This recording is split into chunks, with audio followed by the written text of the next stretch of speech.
Okay, I think we still have a few people to join us, but we might just get started. I can see a message from one of our participants that she had to change rooms, so to be joining us in a moment, but she can come back online then. So I'd like to welcome everybody to our third Human Rights Education webinar, and we're delighted today that we have Karen Robinson presenting from New York, or rather rainy New York, we want to point out, because it's for once nice and clear here in Dublin. If I could just remind participants to keep their webcams turned off because it creates a lot of feedback and slows up the system. And if you use the chat box to type any questions or comments, I will relay them to Karen. As I said, this is our third in our series of webinars for educators, largely teachers, but anybody who's interested or involved in human rights education and working with young people to try and incorporate human rights education into their work. And we've found over the series of webinars the power of empathy and inspiring stories. And it's particularly relevant today in that Karen's program, Speak Truth to Power, relies a lot on the narratives of people who've been working to defend human rights around the world and using the power of that story with young people. So just briefly to introduce Karen, I'm sure she's going to tell us a lot more about the program herself. She has over 25 years of experience in human rights education, community and youth development, and is currently the leader on the Speak Truth to Power project, which is run by the Robert F. Kennedy Center. And she started her career in the field of community engagement and youth development at the American University. She set up service learning programs and also started the freshman service experience. We're very happy to say she's also worked with Amnesty in the US, where she was Mid-Atlantic Regional Deputy Director and then Director of Human Rights Education Program. So a long history of involvement with and interest in human rights education. And now in this current program, Karen has led the creation of the first Speak Truth to Power education program, which has been distributed to thousands of schools in the US, and if I understand, even broader at this stage.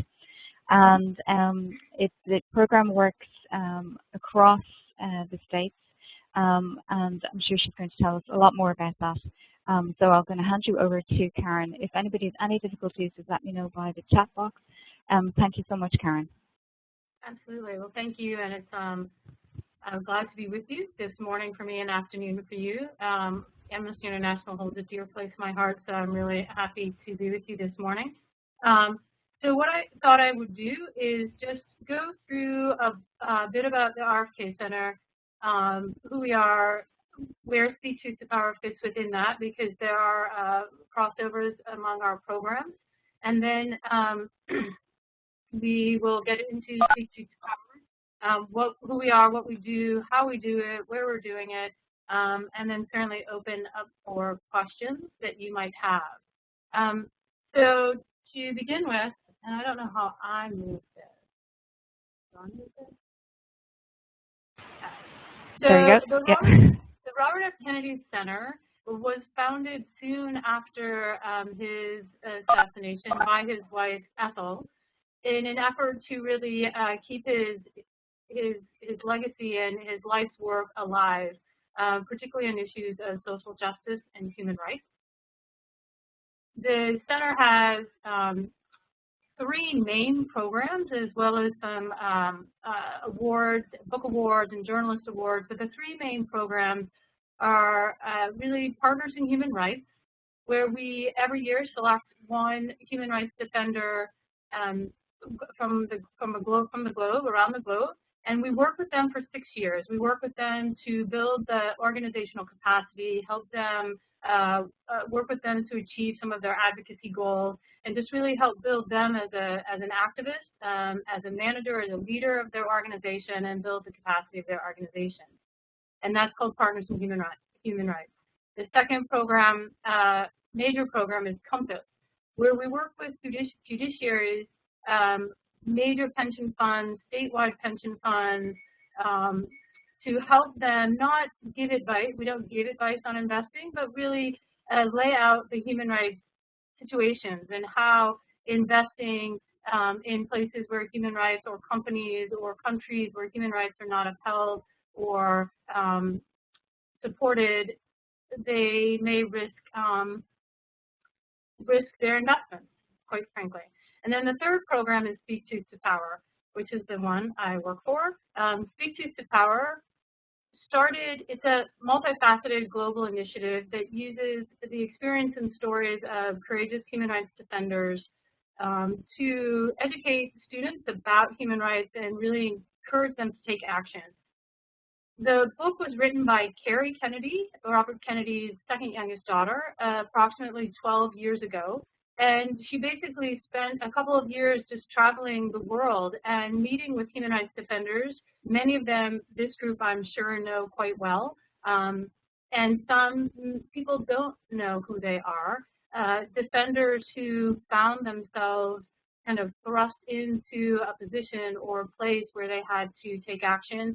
Some who walked into those situations willingly, knowing that they were putting themselves at great risk, but all very courageous individuals, and really addressing the full spectrum of human rights, from political engagement to economic to cultural, civil, the whole spectrum. When this book came out, it was accompanied by a series of photos by Eddie Adams, stunning photos. And if you go to the website, the RFK website, you can see the images, and really quite stunning, which we use images for some of our educational programming. So there's the book, the images, and then the play, a play written by Ariel Dorfman, an Argentine playwright who his life experience was informed by the Dirty War, and his work is quite powerful. And he wrote a play called Voices from the Dark. At the time when this came out, I was working at Amnesty USA and met with Kerry, and Amnesty USA served as kind of the first education partner with Speak Truth to Power. The original education curriculum was very much geared toward community-based educators, geared towards our student group model, even our community group model, providing a resource for Amnesty members primarily, initially, to use this to educate others about human rights. 2 years ago, we came back together with the Teachers Union in New York State and revised the curriculum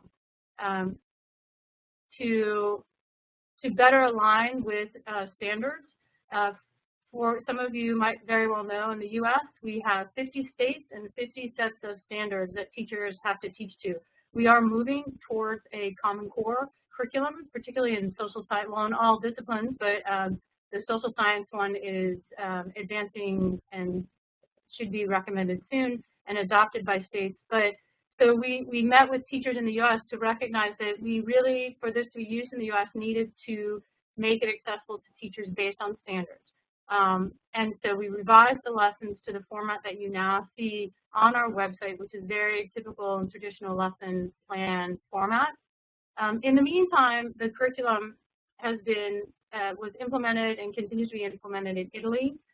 We just launched in Sweden. We're in Cambodia, working in South Africa, Canada, but our main base is still kind of the U.S. and Italy are our two main bases.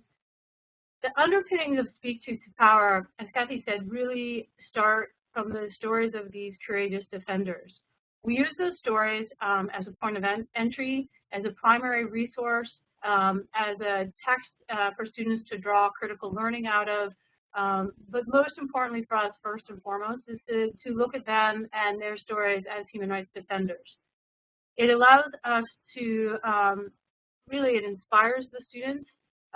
It helps them engage with an issue that otherwise may be completely foreign to them, or in some cases, like Marina Pitskakova, who works on the issue of violence against women, domestic violence, that issue may be too close. So by engaging through the story of the defender, we found that students can get into these issues and these topics and work with them in a way that's real, that has, you know, a name and a face and a real story, and it's very inspirational, and is, as I said, creates a level of empathy that we have found to be really important as we move kind of through the process of our methodology.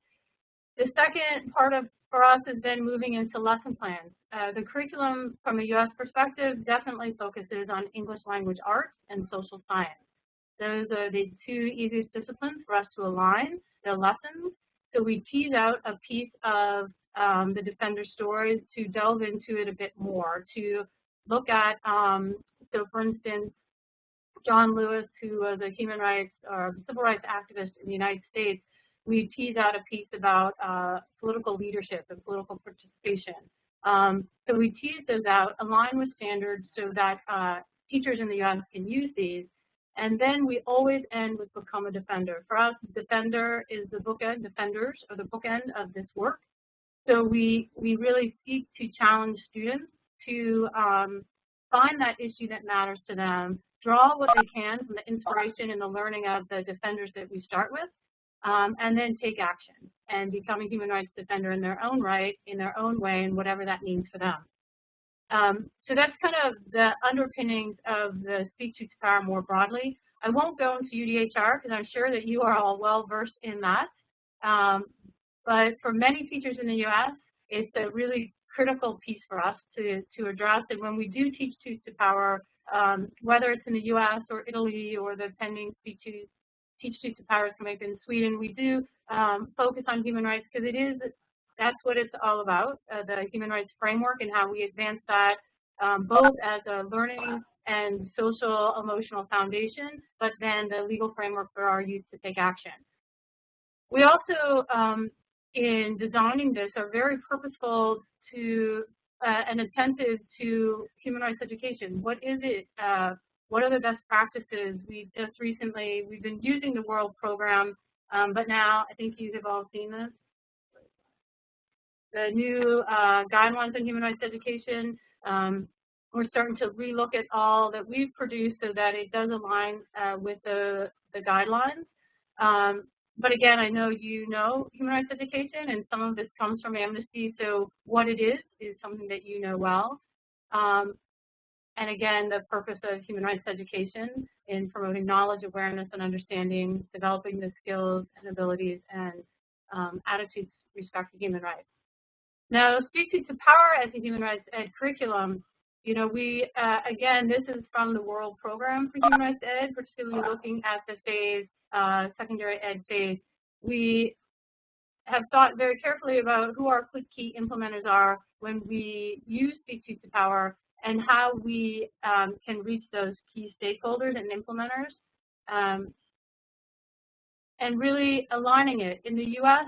and in, we found this as well in Cambodia, a very transitional country, and in South Africa, where human rights are well articulated in their constitution, in practice, and how it folds into education, still some work to be done. So we always show where and how the Speak Truth to Power lessons and our education programs support human rights education and the best practices that are out there, how Speak Truth to Power advances learning outcomes, and that they are consistent with you know, the goals and core competencies of human rights ed more broadly. And in the end, I would say, again, you know, we look at this as a way to inspire young people to take action in any way that works for them, that makes sense for them, and that's important to them. And starting with defenders, ending with defenders, and being clear that whatever action they take, in whatever context, is what we hope the main outcome is. We look at this from a whole school approach. So while our primary focus, at least right now, which we're kind of in our second phase of developing the program out more, you know, working with teachers so that if you're teaching about human rights, we work in a school in a small town in Ohio where they saw a huge increase in bullying. And they asked us to come in and do an assessment and then make some recommendations. And so we've been working with the school now for a year and a half. It's a really rural community. Discussing certain issues is just not done. Many of the teachers found the idea of participatory learning, inclusive learning, very difficult. They found engaging with their students in that kind of shared learning approach very difficult. It wasn't part of how they were taught to teach. It wasn't and isn't for some still a part of how they manage their classroom. So, we started at that school from a multiple school approach, from the curriculum and teacher training to how they communicate with their parents. What is the language choice, their language usage when they send a letter home to parents? What is the first thing that parents and community members see when they come into schools? There's 3 schools in this district. So really looked at it from a whole school approach, and not just what happens in the classroom. So thinking about the whole child and where within the context of that time in the school, the STTP program could support that child. I'll use the school again, so I'm looking at my notes, as an example of where addressing controversial and difficult topics was something that we had to deal with. The idea of talking about or referencing or bringing up issues around gay rights, LGBT issues, equality on that front was really problematic. And in fact, when an activist in the US, Jamie Nabozny, who we have a lesson written about, came to speak at the school, many parents kept their students home. The administration, however, feels that their students are going to be living in a world where they have to understand this and to be able to engage with this. So they're very committed to this, but we had to really step back and look at, well, what lessons, knowing where you want to be at the end of the year, whether it's addressing bullying or the Ohio State standards, what lessons could we work with then that weren't so controversial, that could still advance and move your community, learning community in a place that is consistent with human rights and really emphasizes those values and that learning and that type of community. And so that's what we did. We went back and looked at the various lessons. This school introduces their lessons during something called advisory, which is also homeroom. They meet once a week for an extended period of time. The teacher develops a relationship with the students, and those sessions are committed to speak truth to power, and that's where they teach them. We have other examples where teachers have mapped it in various places throughout their curriculum. We have 1 or 2 that do a standalone Speak Truth to Power human rights course. But I would say, one of our other goals in creating these lessons is to not make it like a cookie cutter, and that it is flexible. We have a teacher in California who only uses the defender's narrative. And from that, and with the photos, she has her students do creative writing lessons and write stories or letters to those defenders, again, based on their narratives and the images. So we want the whole education, Speak Truth to Power education program to fit nicely. And when we meet with and work with schools, that's exactly what we do. We talk about what are their needs, what are the goals of their learning objectives, their learning goals, what is the mission of the school, and how what we have to offer can support that. I referenced Partners in Human Rights before because another interesting piece for us at Speak Truth is when, that kind of is our ongoing contact with new defenders, and we highlight them and work with them because they're very present and they're here.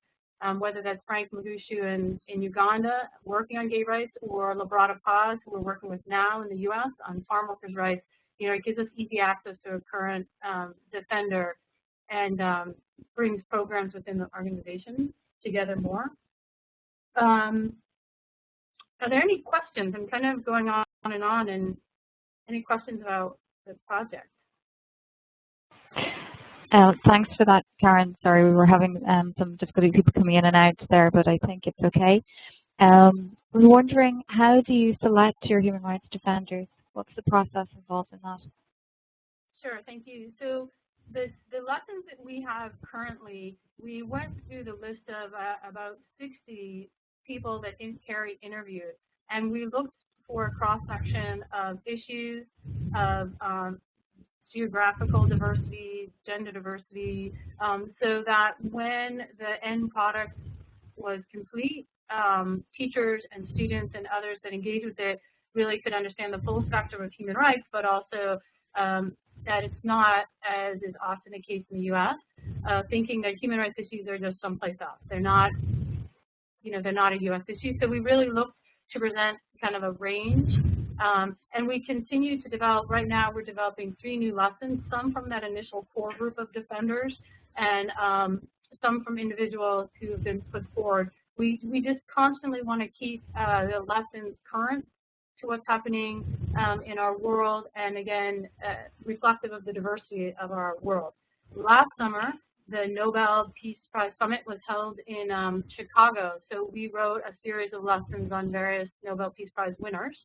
And so that's kind of that's kind of an that's kind of a moving target. It keeps happening. One of the focus for us this year, though, is to start to highlight local defenders in a way that may not result in an actual lesson, but will result in highlighting the everyday defender on our website, through social media, and really, again, driving home the message to young people that, whether it's standing up to someone in your school who may be bullying someone, or taking action on some global issue, that all is about being a human rights defender, that your teachers are human rights defenders. Every day they come in and teach you, and to kind of broaden how we think about human rights and who we see as people in our community really advancing, promoting, and defending those rights. Okay. Related question from Sinead, who's researching children's rights issues at the moment. She's wondering, do you have a defender working in that area of children's rights? Sure. I would say that the one that's doing the most is Kailash from India, who we have a lesson on. We have, and then Marian Wright Edelman, who's in the queue for us to write a lesson on. She's Children's Defense Fund founder in the U.S. Kailash, and I should have thought to also have the website up, and I apologize for that, because then we could walk through or could show you the various lessons. But the one working on children's rights most certainly is Kailash. Okay. And you can find him on our website. I will send on the details of the website to the participants later on so they can look at those. Thank you for that. We have another question on the idea of the aha moment that you mentioned. And what is it about using the example of human rights defenders that helps bring about that aha moment? From our experience, and I'll speak primarily from what we are in the midst of a pretty comprehensive evaluation here in the U.S. So, concrete data is coming in. So right now, some of this is anecdotal, primarily from Italy and the U.S. But what brings about some of those aha moments is just that connection, the very person engaging with some of these issues with a face and a name and a story that is compelling and moving and honest, we have found has kind of opened students up to take in information about these issues, or about connecting some of those dots from history to today to action.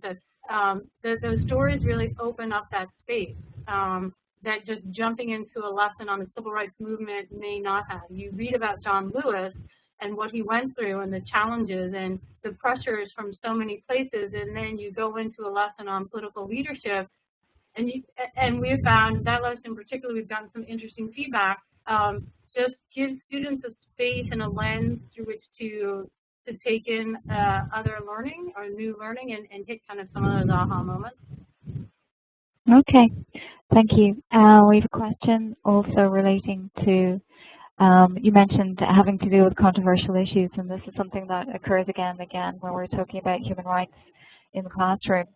Do you have any examples of how you deal with situations where the parents may have discriminatory attitudes? You mentioned the school in Ohio where the parents kept the students out of school. So how do you tackle that? Yeah, the simple answer is that when we're working in a school where we know that, where we know that might very well be an issue, we work with the teachers to introduce defenders that will not be controversial, that will not kind of raise the hairs.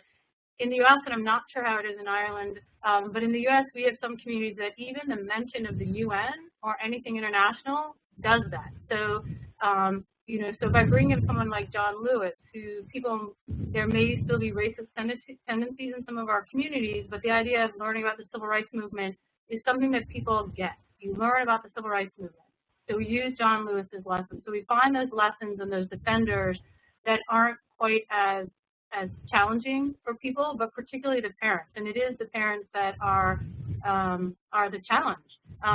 And then we also recognize, and I learned this as an organizer for Amnesty, that you will go into communities and no matter what you do, and no matter what you talk about, and no matter finding common ground, like can we all agree children should not go to bed hungry, there will come a point where the common ground is gone.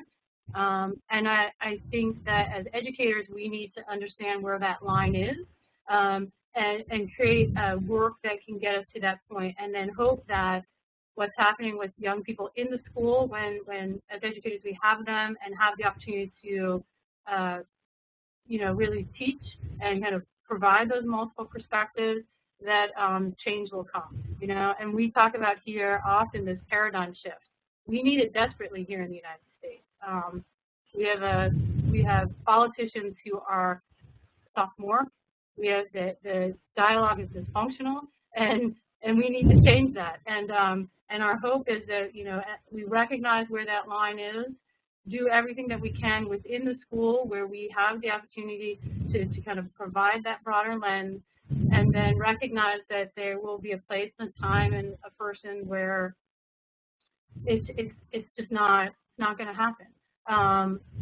But just finding that common ground first has helped tremendously. With our youngest learners, we have a early childhood curriculum, and in that we just focus on the articles of the UDHR and really basic fundamental human rights lessons that I'm sure you all are well aware of and well versed in. And we've used that in a few communities and have found that to be a really easy point of entry too. Okay. What is the issue that you meet most resistance to? I think LGBT. From a researcher, LGBT? Yep. LGBT by far. By far, it's still the issue that definitely in the U.S., people just don't, there's just huge resistance, which is fascinating, and it may be a backlash to, here we're seeing a movement toward more equality and towards marriage rights and rights in the military, and but still in many communities, I don't know how much you know about the U.S., but those red states, and I hate to stereotype, but my experience has been that that's where it is, and that's the issue. I mean, folks are fine with talking about race or class, but LGBT not so much. Okay. And do you feel that things are changing?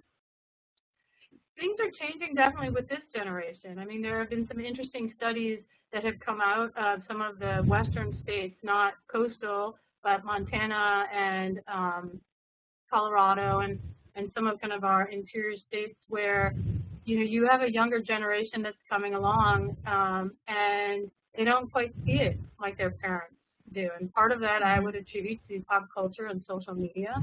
You have a TV program like Glee, which is very popular in the United States, and you have very prominent gay characters. So I think that it's very popular over here too. That's right. We had a good Irish. There's an Irish character, but it's fun. Not just because of that. I'm sorry. But I think that for the next generation coming through, it's changing. But that still doesn't help a superintendent of a school when a parent says, my child can't participate in it. But our hope is that, and I guess this is the hope of educators everywhere, right? That when you have a young person in a classroom, and it's not, sometimes I feel like I'm on my soapbox, but human rights provides a values framework that is about everyone. And it is about, there are very few places that when you think about just generally people won't disagree with you. And, it's working with these young people now to understand that, and to understand you can still have differences within that context, but that the world is a little bigger and a little broader, and there's a lens to look at it through that accommodates all of those differences. But it's definitely challenging. Oh. We have a question relating to, you mentioned the cookie cutter approach in the classroom and ensuring a teacher adapts to lessons with different needs. So is there any particular support that can be offered to teachers to enable them to do this? Sure. And, you know, again, I can speak primarily, and I'm happy to kind of do this everywhere, but where we have programs active, you know, we work one-on-one with schools. We connect teachers with other teachers who have implemented the curriculum in a way that a teacher may be interested in experimenting or mapping it in, or however they want to use it. So, you know, we try to support teachers in a variety of ways.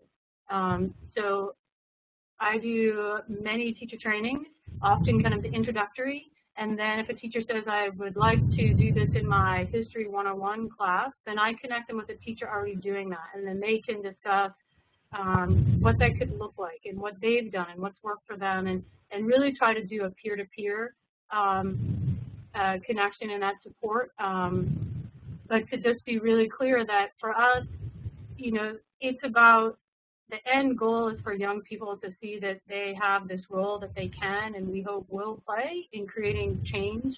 And so however we get to through that learning in those moments, so that they walk away really empathetic and empowered, then we're fine to play with it as necessary. And you know, that support can come from me. It could come from our educators, you know, in Sweden, wherever the model is most applicable, and we do that all the time. Thank you. We have a question relating to you mentioned the areas of the curriculum in which it was easiest to incorporate human rights education. I think it was English language, art, social education. What do you do for, you know, I'm a maths teacher, it's nothing to do with me? Sure. Have you met that sort of attitude? I'm not to say maths teachers don't think so. You know, we're in the process of really building that out. You know, my experience with Amnesty was outstanding, but in the U.S. it certainly was go wide and not deep. So what we're trying to do with this go round, and we relaunched in 2010, is to really go deep in places. So, you know, we wanted to make sure that our English language arts and social science were well developed, which I think we're getting there. I mean, I think education and curriculum, all of that is always moving, learning, growing. Last week we met with a director of a school of education here in New York, and his class is going to start just what you talked about. So they're going to, as one of their courses, look at the defenders that we have and even the current lessons that we have, and look at how we can extend it to other disciplines. We already have theater art lessons in the queue.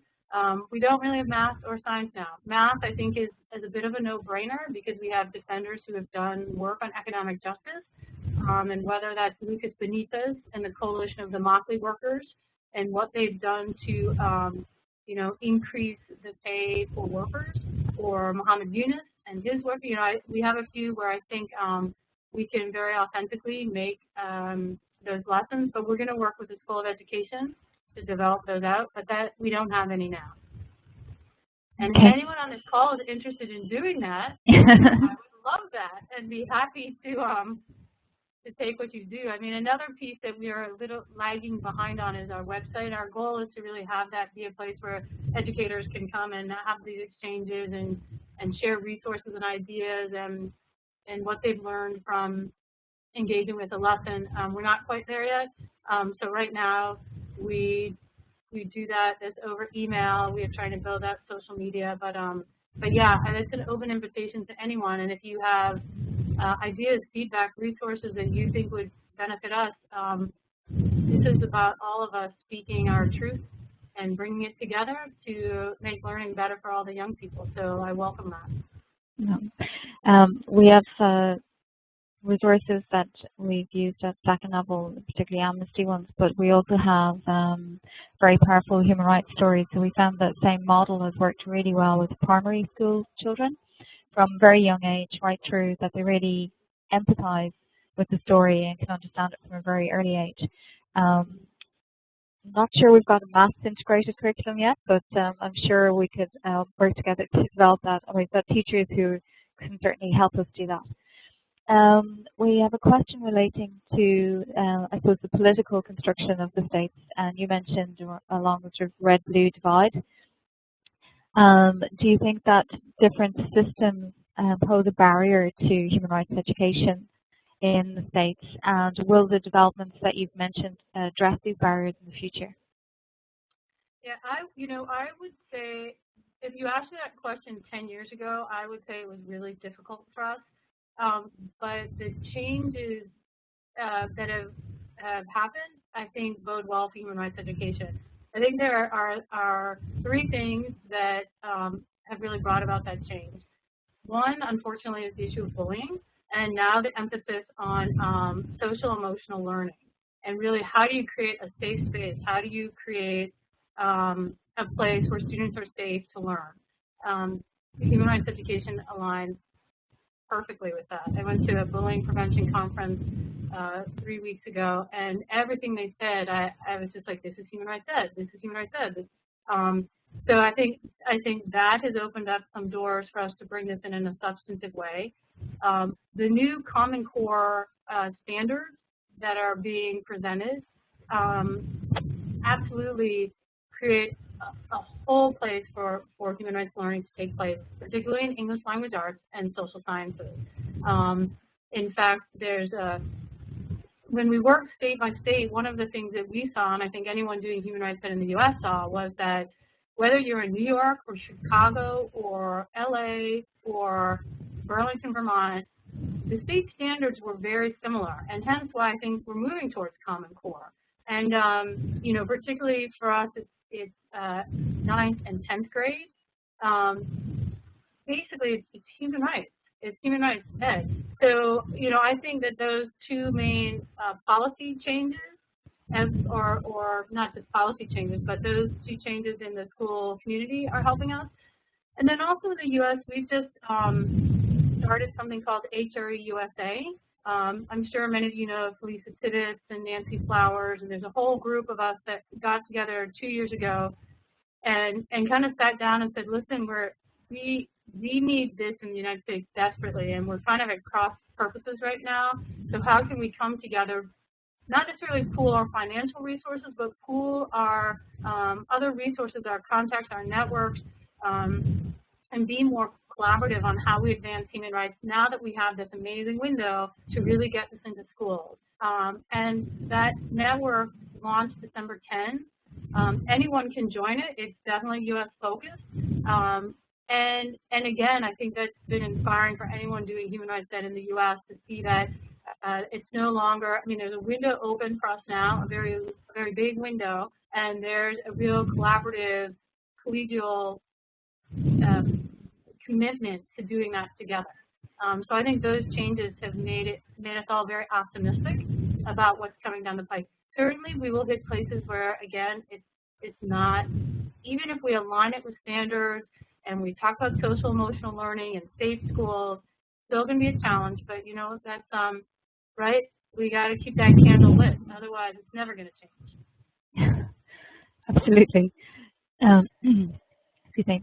We have a question asking about the differences in how the program was used in places as diverse as Italy and Cambodia.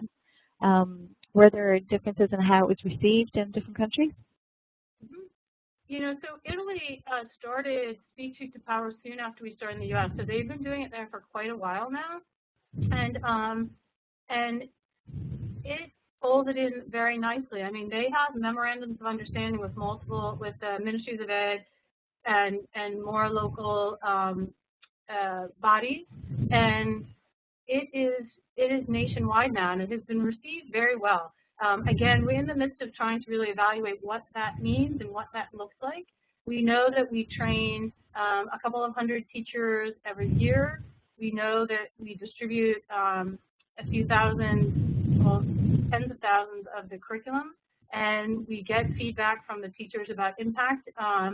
But it was received very well, going through a very formal education system and working with the Ministry of Ed, and that has been very successful there. As far as distribution and implementation and access, now we need to learn more about impact and really document that. In Cambodia, we worked with a nonprofit there, and we've worked primarily training the monks. And most of our sessions have been training Buddhist monks to work through their, to have it be part of their teaching in their communities. And at this point, and again, very well received.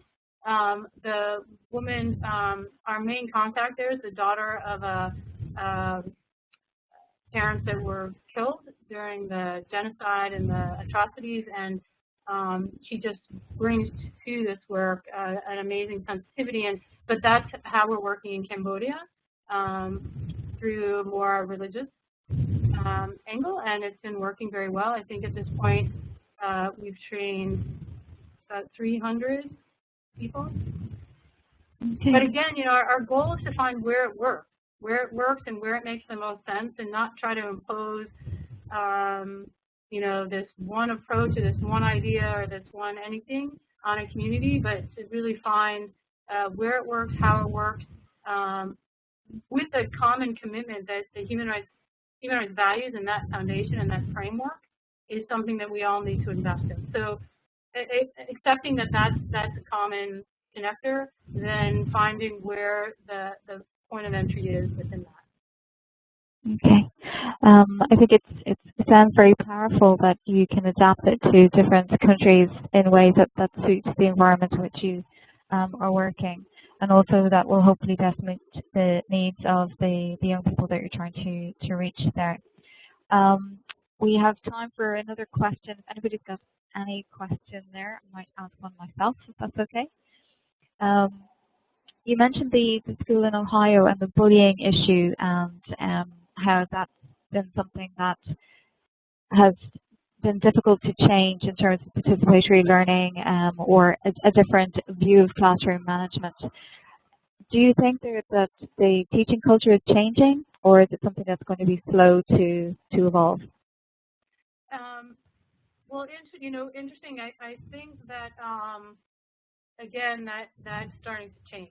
You know, in that school in particular, it definitely has changed. And as I said, we're evaluating that now. But self-reporting by both the superintendent of the schools and the principal of the school is that they've seen dramatic change. They've seen significant increase in third-party reporting and students being more comfortable kind of calling what they're seeing and really speaking up. And the teachers, I mean, there's still some challenges, but it's starting to change. And again, we've been there now, I would say almost 2 years. So it's been, you know, I think that's actually relatively short, but to some that's kind of a long process. But it's happening because we have the commitment of all of the leadership of the school, the governing board, and a good amount of those core teachers who are kind of contagious, right? So they're into this and they're seeing that something is happening with their students, something positive, and other teachers want that. So we're starting to see the changes there.